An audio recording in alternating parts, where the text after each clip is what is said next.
Welkom bij U's Hof en U's Eten, de nieuwe voedselcoöperatie van Friesland. Mensen komen hier in ons clubhuis, lopen hier naar binnen, pakken hier een mesje of een schaartje om vervolgens de tuin in te lopen en hun groenten te oogsten.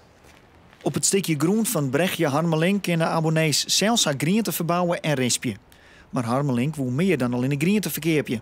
En dat daarom U's Eten oprichten, de eerste Friese voedselcoöperatie.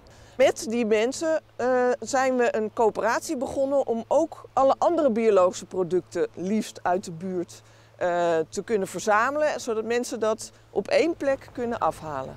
En dat is op dit plak, bij de plaats van Harmelink in Sebrandeboorden.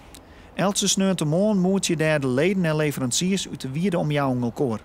Kijk, wat wij beogen is dat er weer een veel directere relatie komt tussen consumenten en producenten. En dan ook het liefst op een duurzame geproduceerde wijze.